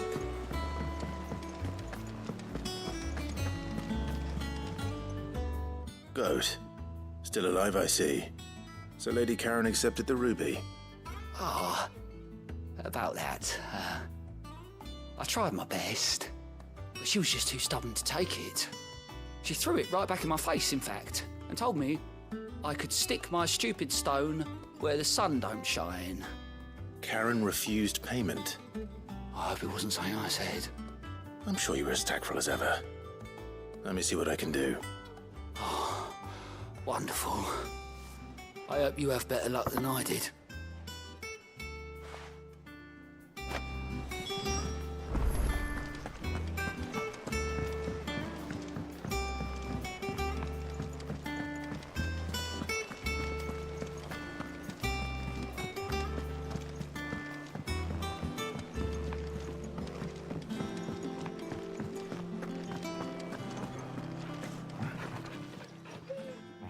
Lady Karen, Goat tells me you weren't happy with our offer. Would you prefer the debt was repaid in coin? What debt? I don't recall lending any of you like me hard-earned gil. I may have tossed a talent or two in the Hideaway's coffers, but those were donations, and you can hardly call it charity if you go asking for it back. Of course not. But one good turn deserves another. And our circumstances have changed. Surely you wouldn't shun the gratitude of a pauper who happened to have become a prince. Oh, so you're a prince now, are you? Fine. But I'm selling it and taking what I'm owed, then you're getting the rest whether you like it or not.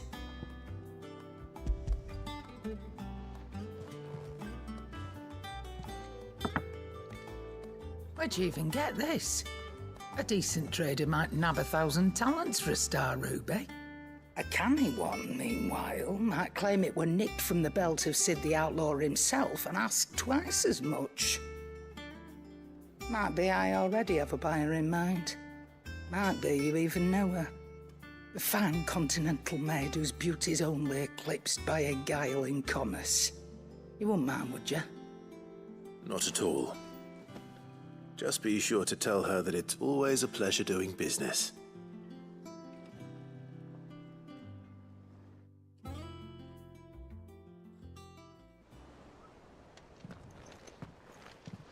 I hear you ended up delivering all 3 stones. Thanks to this lump. I sometimes wonder what I pay you for. Speaking of which, I still haven't been paid last month's wages. Oh, so you remember what's owed to you then? Get your ass behind that disc of yours and don't get up before those ledgers are square. Right away.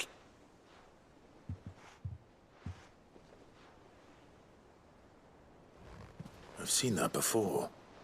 You have, yeah. Plenty of times. It was the only goblet Sid ever used. Either out of habit, or because the filthy sod couldn't be bothered to find a clean one. I knew so little about him. Like most people. Martha and the Dame both seem to have fond memories of him. Huh. I bet they do. How long did you know Sid before he... Before he died. 20 summers, give or take. Back in the day, I was a purser on a trade ship, which is where I met him. He bought passage to... oh, forget where. And having nothing better to do on the long nights, we set up drinking island rum till the morning bell dragged me back to my duties. Quit my post not long after that. On account of making a fine maiden's belly fat. But me and Sid stayed close, promising we'd one day sail the seas again. That was before fate stepped in and said she was having none of it. The magic woke inside my son soon after his first name day, and there was no hiding his knack. Couldn't you and your family have... My family were the ones who summoned the constable, wanted the monster taken away. I couldn't turn my back on him, forget what I felt, and I couldn't for the life of me understand how they could. Luckily, Sid was of the same mind as me. It was him who stood beside me when all I wanted was to tear the whole world down.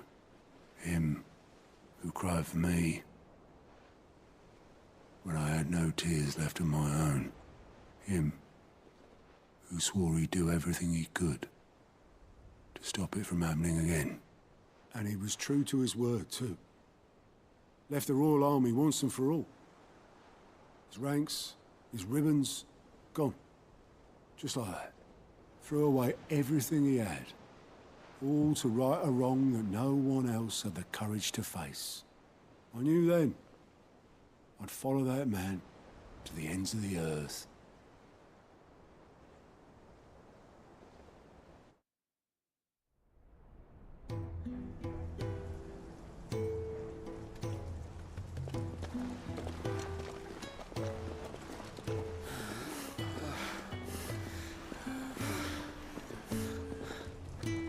He was always too clever for his own good, was Sid. Saw the world for what it really was, while the rest of us were content to go along with the lie we were shown. And it can't have been easy, bearing that burden alone.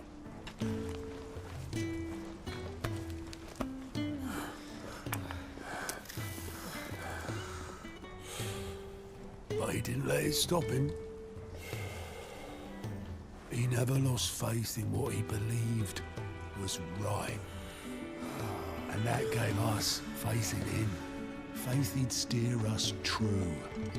So I swore to myself that I'd always be right behind him, ready to catch the stubborn sod, if ever he should fall.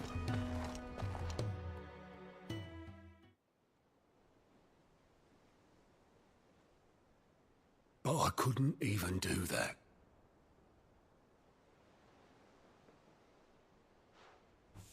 Ignore me. Just the ramblings of a tired old man. Leave that lot. I'll tidy it up in a bit.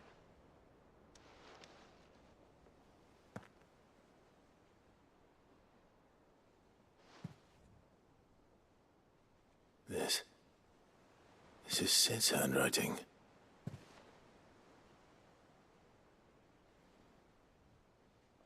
Dear Otto. I may be drunk, but I wanted you to know this place would be fucked without you. Love you, you grumpy old sod.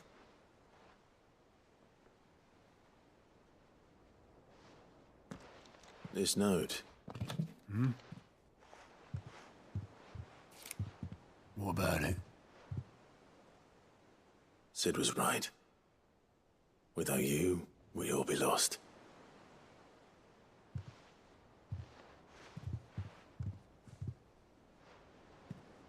He should have bloody well said so then. Just once. Before he went. But then, why would he? Him, or anyone? I'd only have told him to piss off.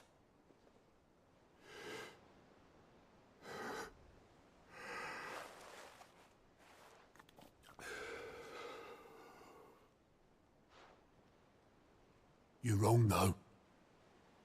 Both of you. It was never just me keeping the hideaway afloat. It was all of us.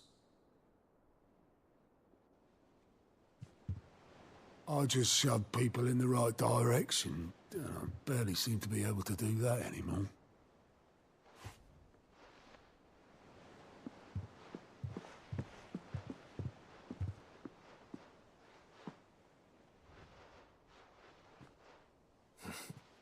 Would you rather go at the helm? Well, maybe I've got a few more years left in me. I'm going to hold you to that, Otto. Before you go, Sid would have wanted you to have this. But that's... This'll do me just fine.